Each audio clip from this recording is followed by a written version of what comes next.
Good morning, everyone. Good morning, everyone who's here, and to everyone who is joining us remotely. We're running a few minutes late because the first session went over a little bit. So we're just giving people a moment to get up the stairs and into the room. But it looks like they're here. So we're going to get started. Good morning. My name is Pat Heaney. I'm from the Watershed Institute. This program is Climate Change Education, K-12 in New Jersey. I want to first thank all of our sponsors for supporting the conference this year. This is for the people in the remote virtual world. We're starting the session now. Yay. Just make sure if you can, there is instructions in the chat, right, of where they can go if they're having trouble. But I'm hoping you can all hear. All right, great. And then for us, we ask you to silence your devices. And at the Q&A, we'll have Q&A at the end. We just ask that you speak loudly so that the people who are at home watching will be able to hear, or I might repeat your question. And for those of you who are at home or remote, please use the Q&A function to ask questions. All right. Let's see. All right, we know how to do that, right? We raise our hands, we Q&A. I think I just said that. All right, so let's meet our speakers. We have Lauren Madden, PhD. She's a professor of elementary science education right here at TCNJ. And I'm so excited you're here today because her book just came out. It's hot off the press. I brought my copy so that you can sign it for me. And you'll, I'm sure, tell us a little bit more about this. We have Marissa Staffen from Essex County 4-H. You'll tell us a little more about what you're doing. And Matthew Newman from Monmouth County 4-H, my county. Yay. So without further ado, we'll let you get started. I don't know if you need this. I don't even know if this is working. I think that picks it up, right? I should use this too. Okay. I have a little bit of laryngitis too, so it's probably good that I do this. So good morning, everybody. Before anything else, I just want to say thank you to the Watershed Institute for all of the wonderful things that you do. I feel like it's one of those organizations that anytime I reach out and say, I wonder if we could try, they respond with, yeah, let's try that. And we come up with some really, really great collaborative efforts. Last spring, especially, I taught a class that was had 3 of its meetings there, and Jeff, who's in the room today, worked really closely with my students, and it was such a wonderful collaboration. So I'm really grateful to be here. So I'm going to talk to you a little bit about climate change education as a mitigation strategy, and also teachers are always students first, right? So I had some notes this morning I took at the DEP panel that I thought was really interesting, that one of the things I really appreciate about this conference in particular is that education isn't seen as just an add-on or another category. It's something that's really central to the work that happens at the Watershed Institute. And yes, we often work in our silos all separately. I know here on my campus that certainly happens a lot of the time. And it feels like we're finally in a place where the silos are maybe building some little bridges between silos. Maybe there's a little bit of communication between them. So I'm going to talk to you a little bit about some research that I've done and related to climate change education here in New Jersey. And then my colleagues are going to talk to you about some more specific examples of they've got great pictures and some really cool hands-on things that are coming. So I'm excited to talk to you about what we're doing next. All right. I often mess these up, so I will probably forward this too many times or back it up or make a mistake. I'm just going to put that warning out there now. All right, so I want to sort of position myself as a researcher and teacher before we move forward. My work is centered on teachers and children. And I think, especially moving forward in the current climate that we're in this country, I don't want to do anything that's not putting teachers and children first. And I'm going to talk to you about stuff that sounds like a lot of academic research, and I might say some statistics and things like that that might sound a step back from there, but this is about teachers and children. As a science educator, I support current and future teachers in preparing them for roles inside and outside the classroom. And for the last 5 years, my work is focused directly on climate change education, particularly in primary elementary classrooms. So do you guys know about this? So it's kind of a 5-year-old announcement now. This feels really crazy that it's 5 years. And one thing I just want to emphasize, this is unique. Having a first lady of a state contribute to policy in this monumental of a way is incredibly unique. Having standards to address climate change outside of science and before middle school is almost unheard of. So New Jersey is the first place in America to make this a priority, and we're only the second place on earth to do so. The only other place in the world that made rules similar to this was Italy, and that happened in 2019. So just to sort of look at the global picture, and when we think about places like Australia and Canada and Germany with their forest schools, direct attention to our changing climate for young children happened first here. I think it's really important to recognize that. And I think when I said earlier, we've got little bridges growing between the silos, we're recognizing that education is actually a real mitigation strategy. And when we look at widespread climate change education, it ranks similar to widespread solar panels in terms of solutions, if we look at the project or drawdown potential solutions for changing things. So if we prepare our children, the chances of actually getting ahead and getting to resilience where we want to be in the end really makes a difference. So this is something I'm incredibly proud of, and I'm really grateful that I've gotten to sort of tell the story. Here's the other unique thing about it.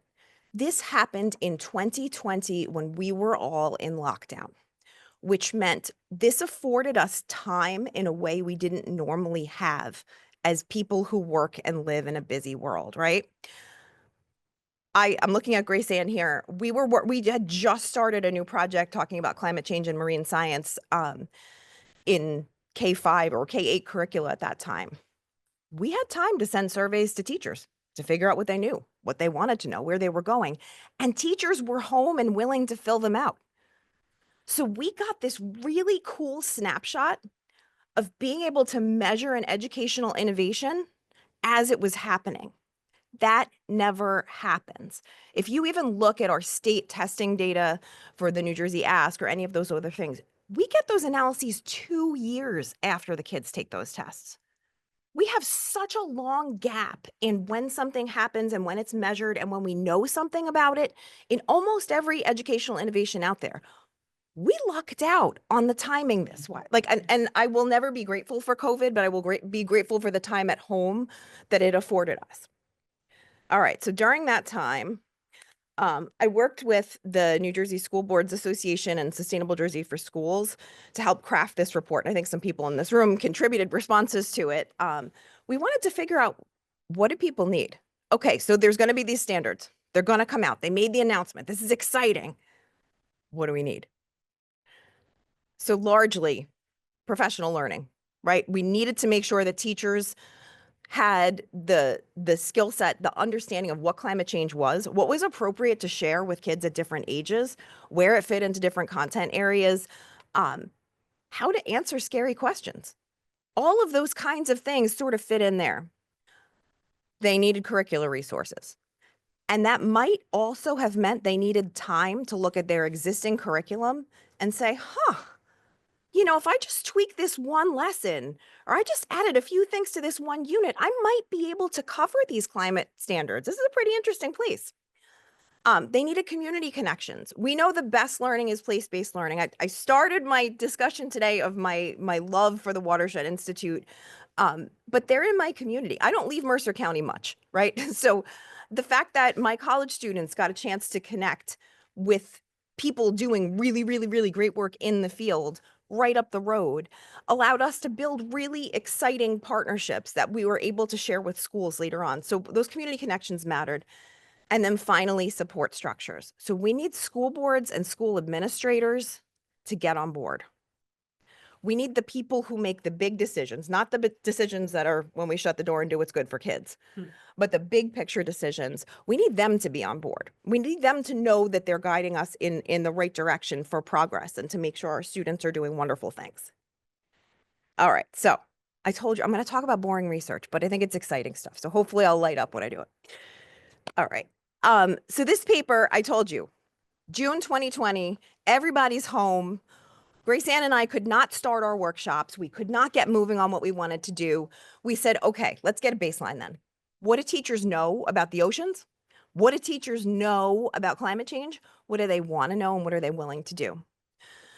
So we did this survey-based study. We got 175 responses from across the state of lots of teachers.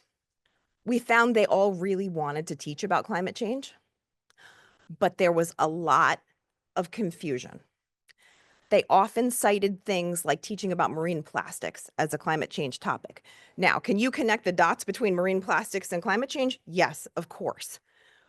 But if that's your climate change lesson and you're not talking about petrochemicals and increased waste and heat and all the other things that come with that, those dots weren't really there. So we knew that there was a want, but we knew that there was also a need. We needed to help support these teachers in a really meaningful way.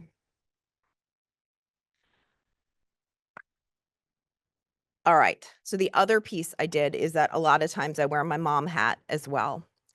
And I got an email in the middle of this crazy 2020 time from a woman who said, I'm a Girl Scout leader in Essex County.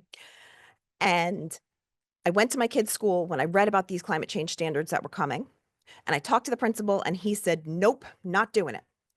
So she said, I'm going to do this with my Girl Scouts because I think it's really important. And we need to make sure that our Girl Scouts and all of our students know about our changing climate and that they're prepared the same as everybody else whose schools are teaching these standards. By the way, the schools have to teach the standards now. So she told me she started taking Harriet Sugarman's book with her, how to talk to your kids about climate change, to the soccer field and to the playground and to the Girl Scout meetings and just carrying it around, see what other parents might be willing to ask her questions while she was carrying this book. Such a cool idea, right? And I said, okay, how do parents support this new change? As a teacher educator, as a parent myself, I know talking to my kids about what they learn in school about climate change is not the same as talking to them about spelling words or talking to them about fractions, right? Is it the same as talking to them about Black Lives Matter? Is it the same as talking to them about cancer? Is it the same as talking to them about more complicated discussions that need to be unpacked in a slightly different way? So with my colleague RT Joshi, who is wonderful, her research is on parent and school connections here in New Jersey. We did some work where we surveyed parents across New Jersey, and we found they were very concerned that if their children's teachers are teaching about climate change, are they ready? Are they prepared? Do they know how to support their students academically and emotionally when they have these conversations? The parents said, I need to know how to unpack this for my children. I need to know how to lead these discussions at home if they had some uncomfortable content come up at school. And there was a big concern for mental health and anxiety in children, so making sure that we could support them. So that's sort of another strand of work, and we're actually following up on that study this summer, so I'm excited to see where that goes. This was a really fun one too, and this is a really hopeful one. So the project I mentioned earlier with Grace Ann, eventually we were able to hold these workshops, and they were actually the very first in-person activities we had here at TCNJ. I was the first person to get permission to have teachers here. We did everything outside in the freezing cold, and her eco center at Save Barnegat Bay is a wonderful place to do things outside. We found professional development works. So teachers who engaged in, it was about 10 hours of professional learning, 3 weeks in a row, exposure to a curriculum about climate change and marine science.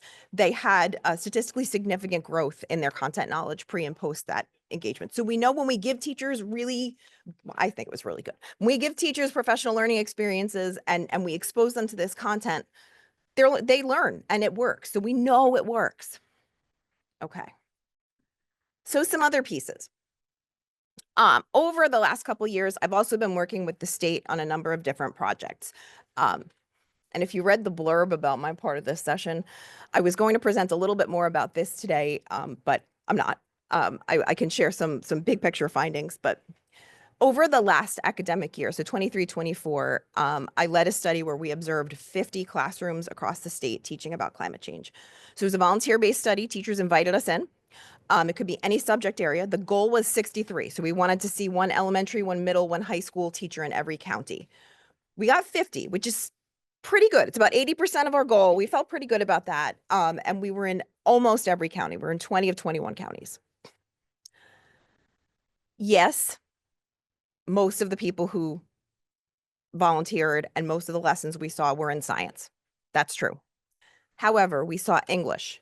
We saw PE teachers modeling air quality activities with physical hands-on activities, throwing balls at kids and really cool stuff. We saw art teachers. We saw computer science in second grade creating models of how ecosystems change as a result of changing temperatures with second graders, and it was good.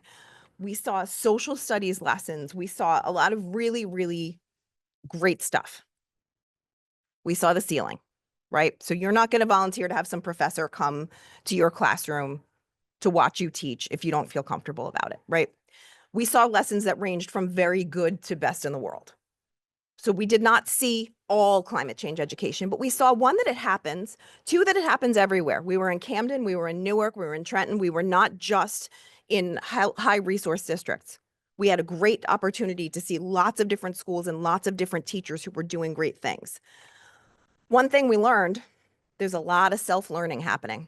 A lot of these teachers who were feeling comfortable teaching about climate change, they're reading, they're going to nature centers and parks, they're listening to podcasts, they're watching documentaries, they're doing a lot on their own to prepare themselves.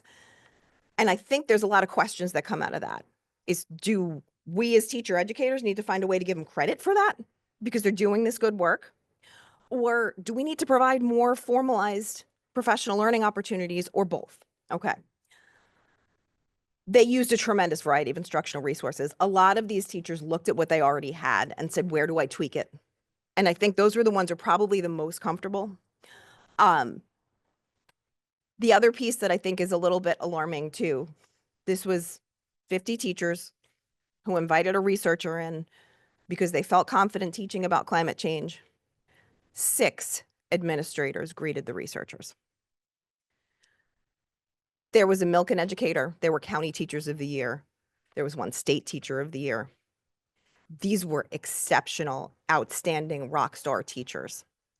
In only 6 of the cases did an administrator come to greet the researcher and shake our hands and say, thanks so much for coming. So-and-so's doing great work, isn't she? So I think that's really important too. And if we want that comprehensive support and we want to make sure this is successful, that number needs to change. Okay. So I have 2 books I want to talk just very, very briefly about. I'm probably going over. Am I? I'm going to go fast now. Okay. So this book is not currently out yet. I wrote this in partnership with Bertha Vasquez, who is in Florida, and Kimmy Wyatt, who is in California. This is a teacher toolbook about what teachers want to know about climate change. The chapters I wrote were about viewing standards-aligned instruction related to climate change, and one about New Jersey, to use as an example so everybody else can learn from the great things that are happening here. I like this because this is a very teacher-friendly book. And then the other one is the one that Pat so kindly shared with you guys. So this book just came out. Like, this is literally hot off the presses, February 2025. We have a number of authors in this room here, which is really cool. I'm so proud of this. This is a result of me reaching out to lots of people who I knew do good work, and they all said yes. It was incredible. So we have a chapter on the scientific background that really kind of grounds that scientific report on climate change here in New Jersey and gets into the foundations of what's happening here and how we prepare our students and children here. There's some results from some early studies in there. There are subject and grade level specific strategies for climate change instruction. There's guidance for partnerships between informal and formal settings. There's a chapter that Sarah at the DOE wrote about policy considerations. Glenn Branch at the National Center for Science Education wrote a chapter about how New Jersey fits into the US picture broadly.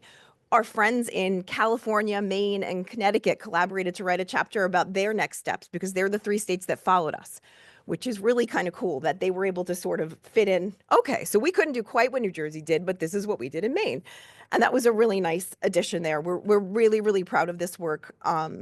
And I hope it serves a lot of people. There are so many resources for instructional strategies, for tools, for all kinds of things. And we're really proud of it. So if you happen to work with pre-service teachers, part of the state-funded work I did earlier was developing modules to use with pre-service teachers about climate change. This is all available for free on our website. And I'm assuming that you guys have access to the presentation at some point. If not, you can email me. I'll send it to you if you need it. The Project C lessons that I mentioned earlier, they are for free. You can get them anywhere. They're all science specific, but they've got really good connections to art and language arts in particular, and some of them just math as well.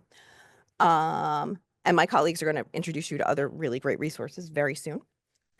And then finally, these are some discount codes for both books where you can get them at a discounted price. I think they're really great. I am going to pass this on now to Marissa and Matthew. And then at the end of the session, we've left plenty of time for questions and answers. So if you've got questions, just kind of keep them up there for you. All right, thanks. Thank you. I think actually, just hand me the. Okay, yeah, that's good. I can trade. We'll use this, the big one, because we're gonna co-present. Yep. All right. So, thank you, Dr. Madden.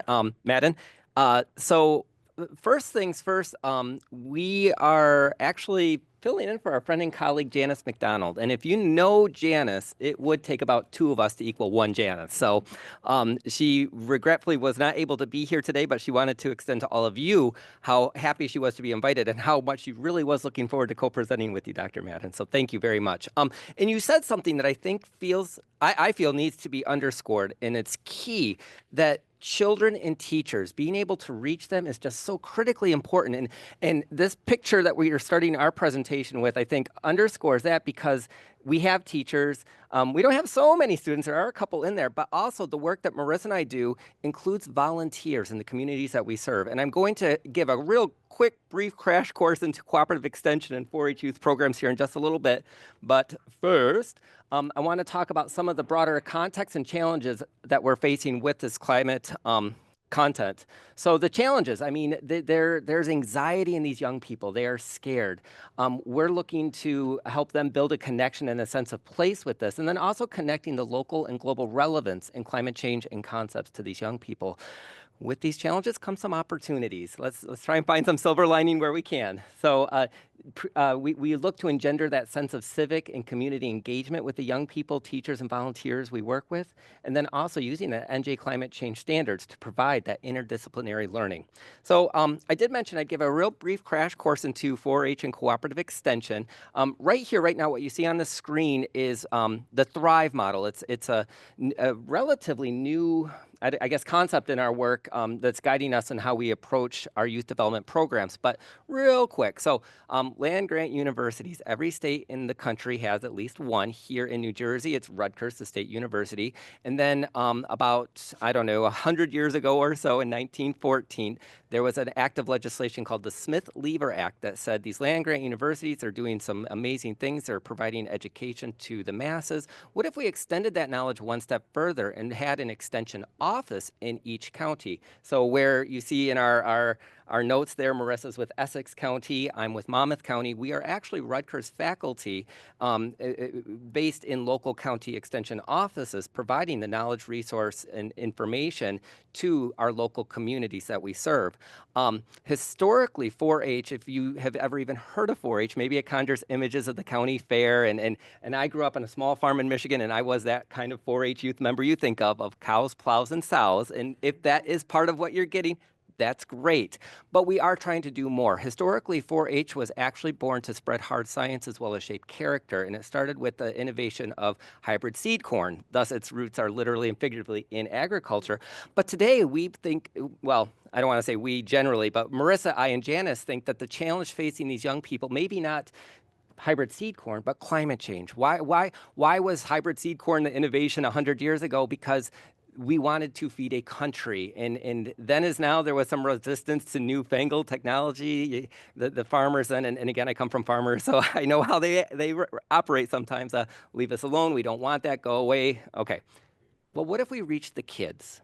What if we challenge the kids and share with the kids this knowledge, these resources? And then when the older audience started to see just how amazing their yields were performing, they took note of that. And so what we're trying to do is maybe not hybrid seed corns today, but data literacy, an understanding of climate change, to provide in these young people a sense of agency. We want them to be able to build a STEM identity in youth. We want to be able to equip them with a sense that this exists and you can choose to pursue this if you want, but we're not going to make the choice for you. We're going to expose you to the concepts. We're going to give young people a choice that they can then make decisions on their own. And to that end, we've done some work. This is our Ocean and Climate Literacy Program. Now, what should be acknowledged too is the idea of this was started, when did the NSF, was it 2019, Marissa? Yes. Yeah, so around the corner, as we mentioned earlier, something happened in 2020, about 5 years ago. We were all there, I think it was in all the papers. We had to pivot, we had to pivot pretty hard and fast to make our content, though still relevant, accessible to them, which I think to varying degrees, we had some success with that. Do you want to? Yeah. Yeah, so I think we've worked with a large team of scientists on many different projects and formal and non-formal educators nationwide. And we also, with different funding, we had different audiences we were targeting and different design criteria. But overall, we tried to fall within the framework of focusing on climate literacy principles, data literacy, really getting data, real world data into the hands of the young people and the teachers, and helping them become more comfortable playing with the data, understanding the data, and translating the data. And then getting young people to talk about climate solutions. Actually, when we started this work maybe 15 years ago with our colleague Janice, Victoria was one of our students in Belleville High School. And when we were teaching climate change, it was very alarmist approach. You know, I remember being there like, we got to do something about this. And it was all about why it's happening and evidence that it's happening. And then I think the literature has allowed us to evolve as educators and say, don't just scare the community, be more productive and proactive. And we started to more focus on the mitigation and the adaptation, and really empowering our communities with real world data so that they can understand and authentically talk about their concerns.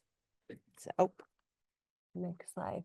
So I'm going to share, we're going to share 3 programs that we offer here, actually not just in New Jersey, but really nationwide, that we've developed to kind of address what Dr. Lauren had mentioned. 2 critical needs that we had identified was first empowering the teachers with curriculum resources and professional development that goes along with those curriculums. One resource that we created back again, I think in 2020, this was published. We partnered with National 4-H and we responded to a solicitation. It was a very small funding pool, but they basically said, we're looking for a team to put together kind of a national STEM challenge that focuses on environmental solutions and green innovations. At that time, we were already dabbling with the ocean sciences and using ocean sciences to talk about climate change. So we proposed and said that we were going to help them create a curriculum about climate change, environmental problems, and blue innovations. So this little ocean glider, that's what we call glider. I always call our ocean robot glider. That's actually a very famous glider, and I totally should have flyers. That glider was created by Teledyne Engineer Company. more than 20 years ago.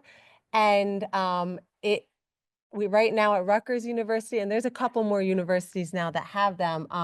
We've been using these gliders to travel the oceans and collect data that scientists used to have to collect in little rowboats as deep ocean explorers. So these gliders have been incredible.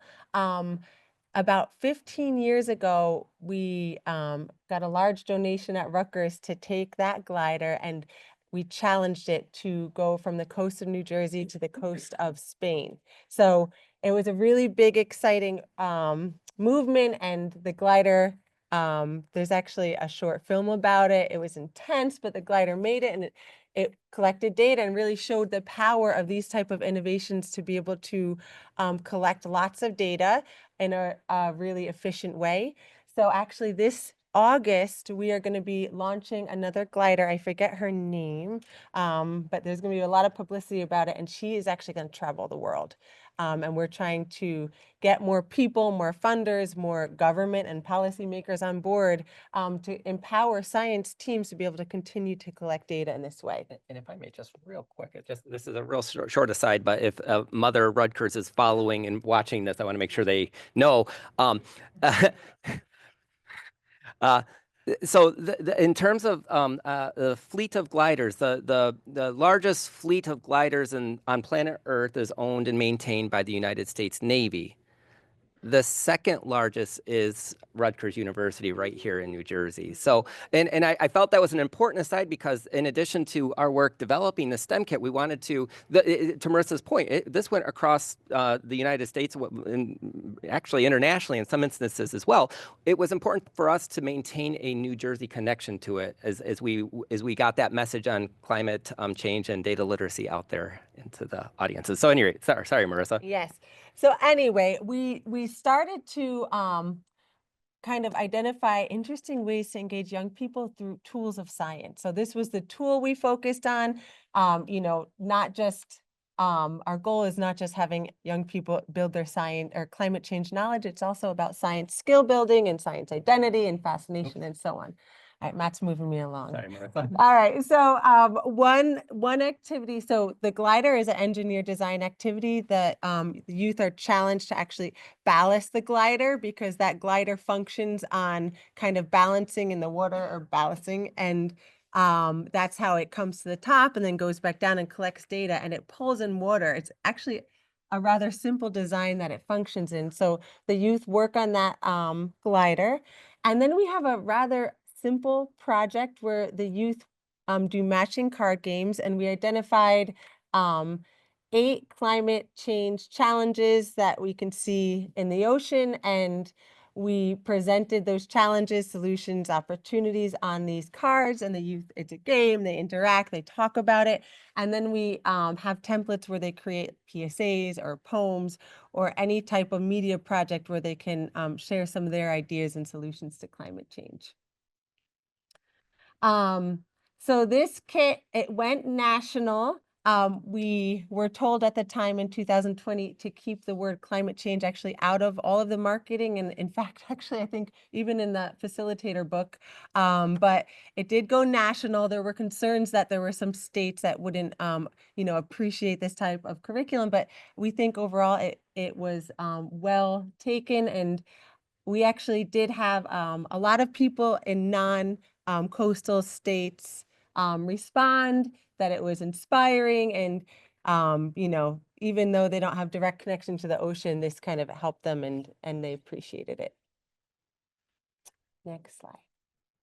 Okay, another project that we worked on, this is an NSF-funded project that connects young people to the long-term ecological research station down Palmer Station in Antarctica.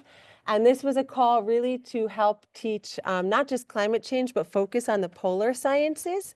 And one of the challenges we had was, well, how do we get young people excited about climate change through polar sciences when it's so distant, bringing that global back to local?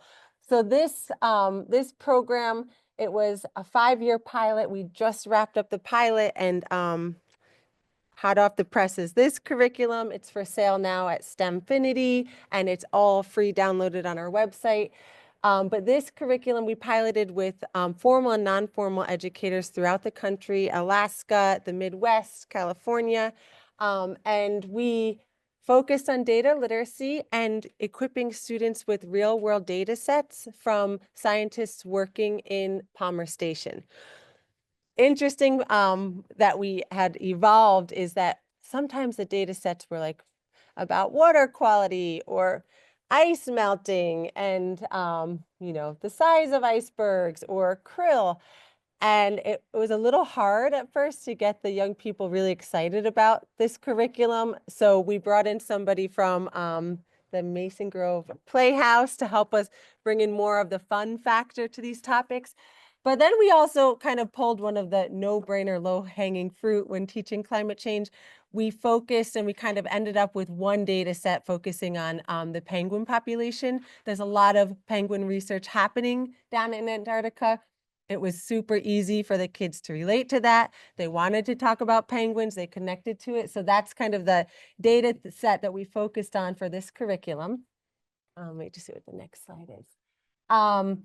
And then we really, we recorded videos and we kind of, we didn't change the data, but we made the data sets that they were user-friendly for the youth to grapple with based off of the team of scientists that we were working with.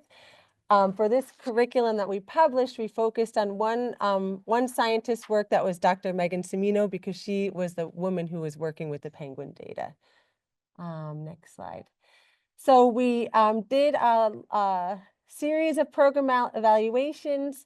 As I mentioned, one of our goals was to see an increase in science identity, and that's why we brought in a lot of not just any scientists, but we tried to bring in young scientists, professionals, and create their little video clips, not just based on their research, but based on their pathways, on their hobbies. I know Megan talked a lot about, I think she talked about like liking chocolate, liking art, and making them connectable to the young people. Oh, and now we're going to talk about our last program that we're hoping to host this year. Yeah, so this is actually a picture taken this summer. We have teachers, I recognize some from Neptune and other various middle and high schools from throughout New Jersey. We met on campus here this past summer.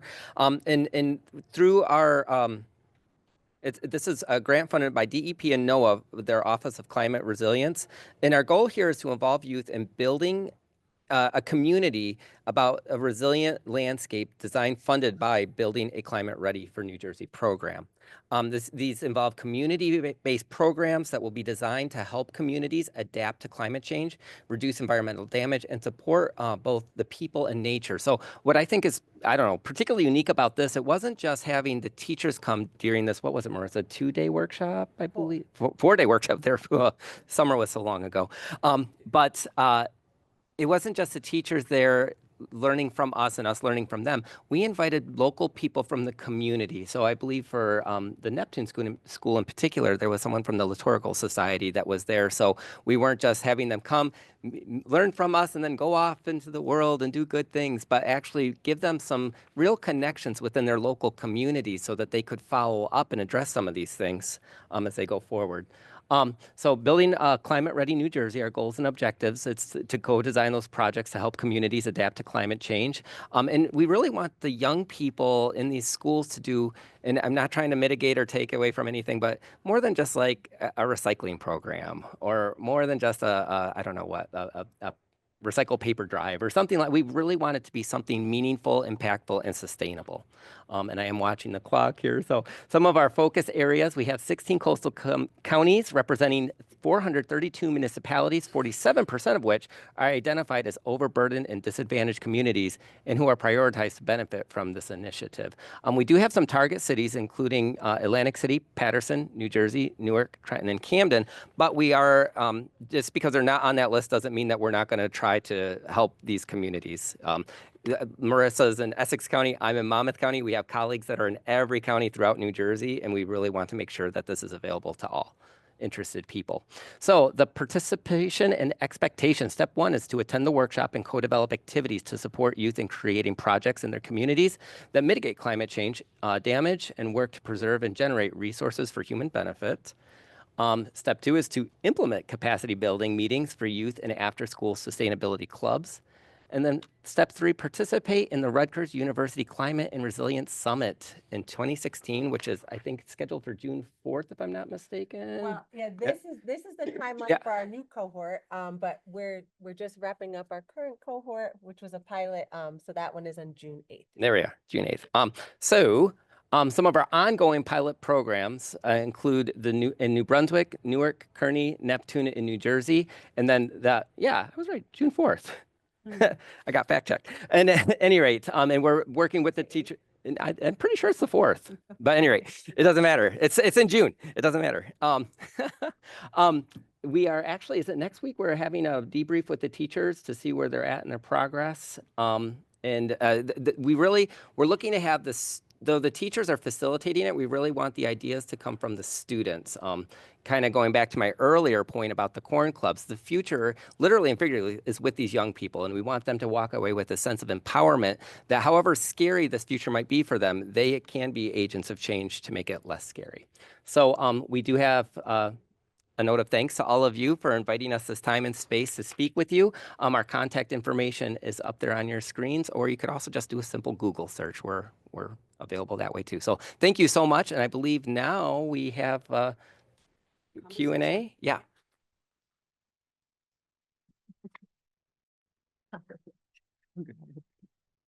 It's Pat. Pat, you're facilitating the Q&A, right? Yes. I am. Did you say seed corn? So that the people. So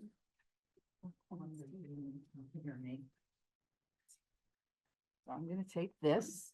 There we go. Okay. Thank you very much, all of you. This is fascinating, very interesting. Okay, so we're going to start. I saw Jenny, you had a question from the audience.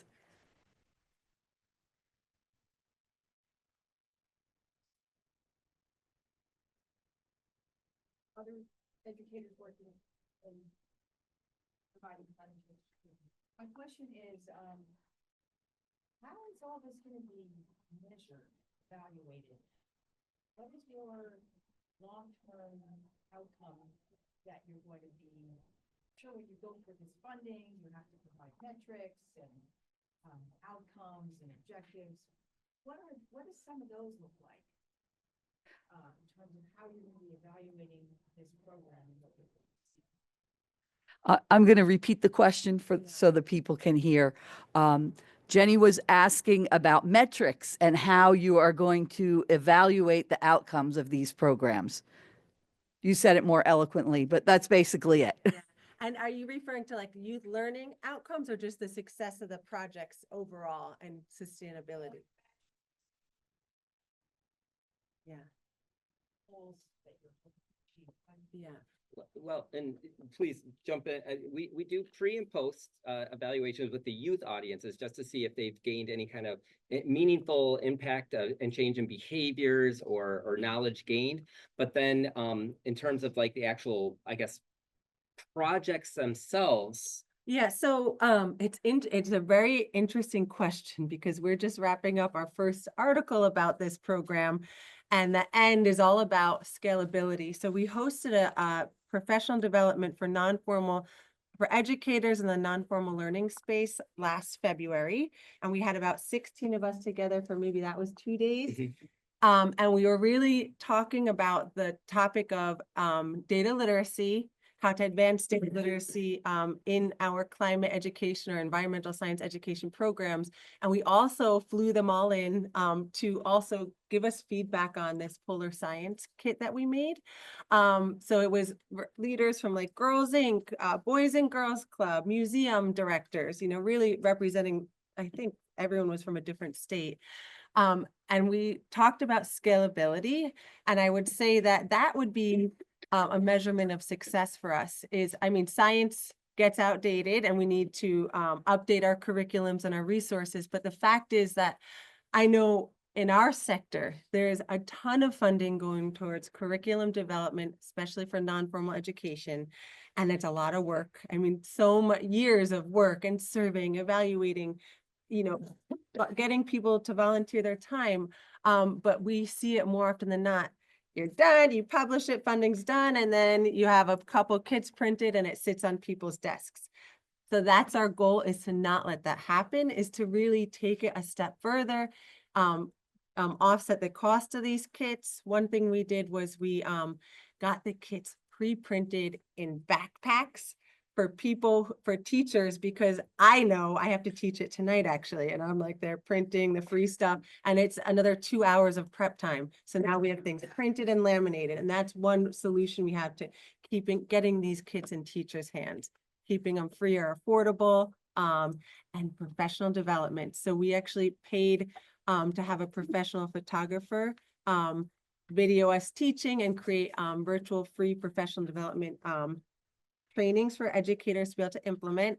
And we also offer districts who want to implement this to do professional development with us on Zoom Live and to participate in our LTER calls with our scientists in Antarctica. So those are some ways, but we're totally thinking the same thing. Like, how do we sustain this? The reason I say that is, it's, as someone who's written grants for in different nonprofits, it's always a hard thing to measure. People, like, the funders are always pushing you to like come up with these hard metrics that are sometimes just not attainable. So I just was wondering how you guys are doing it. Yeah, I think a lot of the metrics is reach, and actually our ocean science that we had at National 4-H, we're actually extremely disappointed about our reach, because there was a kit that came out the year before and it was Mars based. It was all about astronomy. And they're like, that topic's just more sexy. It's gonna reach more people. We're like, ocean sciences is cool, but the research says it's not as cool as astronomy, Hmm. No, thank you. Lauren, did you have thoughts on that or? I think reach is the answer, right? I think that's one of the things, like, I don't know about you guys, but I feel like when I do work in the community with teachers, with schools, and when you start seeing the usual suspects bring their Yeah. colleagues, to me, that's like, and I know in our field, when we do professional learning, we need to do a better job at record keeping about that sort of thing. Personally, I'm not great about it, and I wish I was, because we do see these, and everyone who works with teachers knows there's your usual suspects. There's the person who comes to everything. But when they start bringing their colleagues, that's when you know the reach is happening. And I think that can happen on a global scale too, but we probably need better tools for measuring that. I know I do. Great, thank you. I just want to remind the people at home to put your questions in the Q&A and we will answer them. Okay, yes.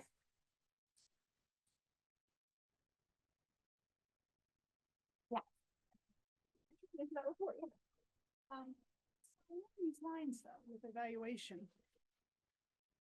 Are you or any other researchers evaluating the effectiveness of the climate change standards in the state? So, yes and no. I think that, is that working You still? guys hear me okay? All Yeah. right, great. So I'm actually the external evaluator for the climate change learning collaboratives. So there's one at Rutgers, there's one at Monmouth, there's one at Ramapo, and there's one at Stockton. So we have been doing site visits, doing some surveys of teachers, doing some focus groups. We're going to the culminating events. So we're able to sort of see how the PD is coming out there. We don't know if and when the tests are going to change.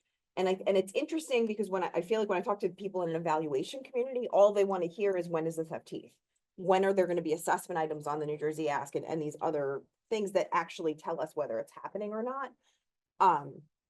So I as far as the professional learning that's coming out through the state does have an evaluation mechanism, at least for year one. We don't know about next year. They are refunding the climate change learning collaboratives. We don't know if there's still going to be an evaluation component. But I have a grad student and a research assistant who are working their tails off trying to stay on top of these as best they can. Okay. Sophie, did you have, oh, I thought you, anybody, oh, right back there, Grace Ann. I'm gonna do it this way. was This gonna way I say, think yep. they can hear And you. you don't have to repeat it. I don't Yeah. have to repeat everything. Hi, everyone. I'm at Save Barnegat Bay grassroots organization down the shore, and I'm not sure if you're familiar with a resource called Climate Fresk, who's based in Europe. And I'm curious if your ocean communicator resource is similar. And my question is to describe that resource is just that are the cards that you're distributing to students where the group is teaching each other the information about it, or is there like a facilitator allowing them to kind of manipulate the board game, if you will, so that they're learning amongst themselves? Can you tell us more about that resource? And do we need the mic or is it No, gonna? they Okay. can hear you from there. So first things first, climate, I was not familiar with it. Oh, Climate Fresk, Fresk. Fresk. All right, thank you. Yeah. I will be looking that up on Google. I'm a for big sure. fan. Yeah.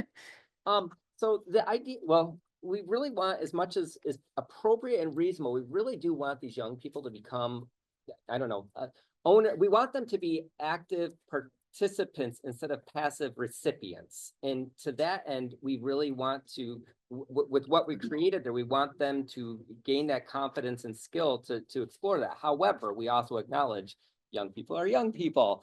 So it's built in to have a facilitator's guide, to have, whether it's the teacher or sometimes in our field, the volunteer educator, to be there as a resource for the young person if they get into a point where either they have questions that they're not able to answer on their own, or maybe just to have that facilitation to get into some of those deeper meanings and deeper connections.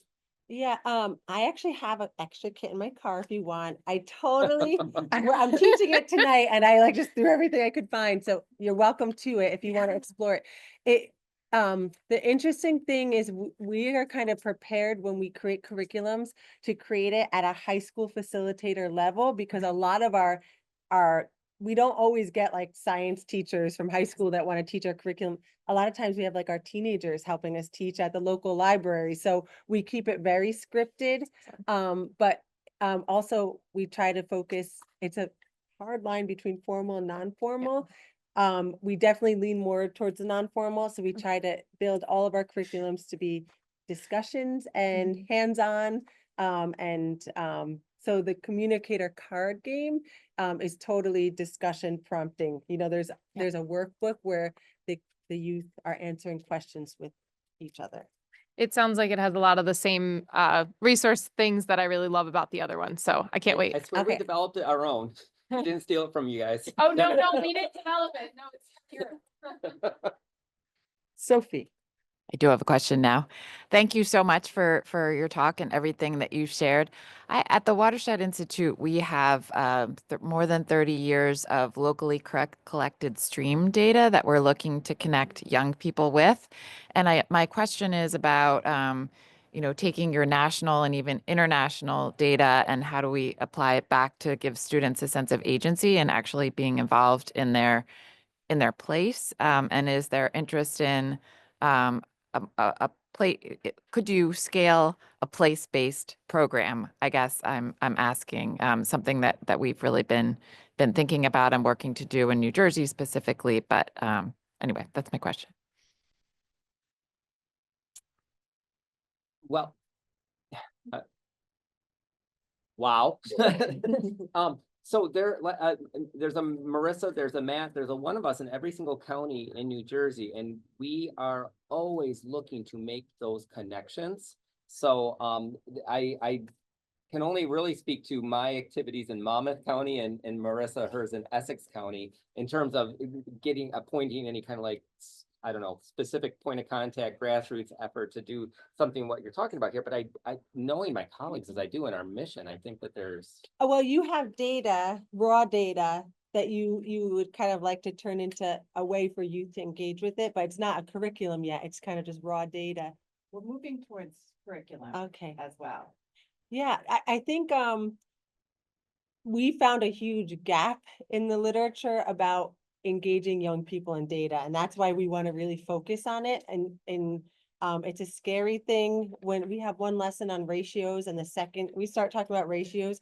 I had a 10th grader look at me and say, I don't do ratios. I was like, come on, this is fifth grade math. It's math. And I think it scares a lot of people and it's seen as not fun yet. So I'm also seeing a lot more funding coming around to do exactly that, to get real world data into the hands of community members. And obviously, like, to simplify, not change it, but to simplify it with graphs and tables. And we do one thing, one of our coin programs or activities in our curriculum is what we call a data jam. And it's a way for youth to do a multimedia project, a poem, a Twitter act, or what is that, FaceTime? Yeah, Something with the data. Yeah. They take TikTok. the data and they present it in a way that's most meaningful to them. So instead of us telling, and we don't really provide so much of a rubric even, they just, here's the data collection, here's the data set. What does this mean to you? And then they provide their interpretation of it into the way that's most meaningful to them. And then one more thing, it's on our slides. We do partner with a team of at our Climate Institute at Rutgers, and they have a huge website. Are you familiar with their website, NJ Adapt? And it's all local. So I wonder if you can work with that team, because that's data and they want data and it's local. But please do follow up with us and shoot us an email, please, and let's follow up on this. Great, thank you. Lauren. Can I also Sophie, I'm going to connect you with Melissa Zareta as well. So she teaches a course on data visualization here at TCNJ that's for integrative STEM and tech education majors. But she wrote a chapter with Carrie Ferraro at Rutgers and Kristen Hunter Thomas, yes, on data visualization for climate work. I bet she would love to jump in there. And their team has done some really good stuff. Just checking this Q&A. Nope. Okay. Right here. I'll get you next. Hello. So my name is Victoria Bruno. I'm on the municipality side. So I'm coming to this workshop, basically trying to understand how we can play a part in climate education for youth. So do you see any gaps in your programs or your planning, your evaluations? Victoria, can you speak up a little? They can't. Oh, hear you. yes, sorry. Basically wanting to know how a municipality or another nonprofit, another CBO, a library, basically any other entity could play a part in climate education through support, collaboration, funding, collaboration, things like that.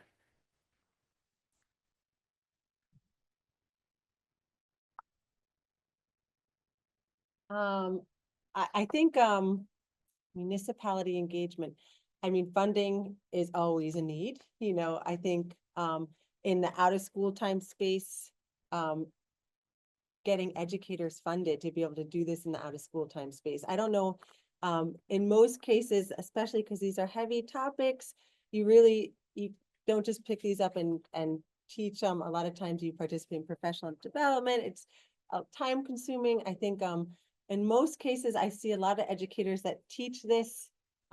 They're always tied to stipend work. They get a stipend or an after school kind of gig that they're willing to teach this in. So I think taking it seriously, putting a budget, there, and maybe co-hosting professional developments to bring people out. I know in the city of Newark, where you're at, they did 2 days of a climate change education training yesterday, and the day before that was well attended. Anything else? I would say, thinking about for the K-12, the inside the classroom space, the regular, more formal school day, one of the biggest climate justice issues for young children, especially K-3, is playing outside, right? And for some kids, the only safe time to play outside is at school when it's supervised. So we know that everybody's in the same storm, but we're not hit the same way. But kids who can't play on their schoolyard because it's flooded, right? That's a municipality decision about where trees are planted and what kinds of trees are there and what those root structures look like and things like that. So I think any opportunity for people on the municipality side to be willing to talk to kids about, it's unfair that kids can't always play outside. And it sure is unfair to kindergarten teachers who have to have them inside all day long for every day. So I think maybe just being willing to talk to kids about what kinds of things can happen at the municipality level to help make their schoolyards more usable throughout the year. I mean, I have twin 6th graders who I can tell you what happens when the schoolyard is flooded, and it's not fun, and I can't, and if you rewind that back to when they were 5, it's even worse. But, yeah, I think that that's one of the justice issues that affects all kids, and for some kids, it affects all their outside time. So I think that's one place where municipalities could probably support, teachers talking about climate justice for young children. Thank you. Some municipalities do things like tree plantings or native plant gives. I know my town does. We have native plant giveaways at least twice a year. Your local parks, if you have municipal parks, even signs there explaining what these things are. If you have rain gardens, any little things at the municipal level that helps. Doesn't have to be a formal or non-formal program. It could be as simple as signs or trees or explanations that people see around town and think about. I know even on the highways, I see these little signs now. These weren't there before that says, oh, this is a pollinator habitat, or this is a monarch way station, or whatever it is. Those kind of things, promoting that in your towns, promoting things like river-friendly residents or that sort of thing, it can go a long way. And if I just may, real quick, I promise I'm not trying to be a shill for cooperative extension, but beyond, for age programs, we also have a very active, vibrant master gardener program. So in terms of identifying like what some native species might be, or how municipalities may incorporate more like native plants into community gardens or so on. Now, they're not going to necessarily do it for you, but they can provide that education and the outreach for that. Okay. Yeah, Mary, real quick, and then we'll get you, and then, yeah, we have about 6 minutes. We do a lot of work with the schools and with the Watershed Institute, because our high school is now a river-friendly certified school, which is really cool. And our environmental commission worked with some students at the high school to help facilitate that. But we also have high school students on our environmental commission, and they provide a lot of input to us for projects that we should consider. So if your community has an environmental commission, I would suggest looking into it. We do, the county has it. Thank you. And who else? Was it Logan?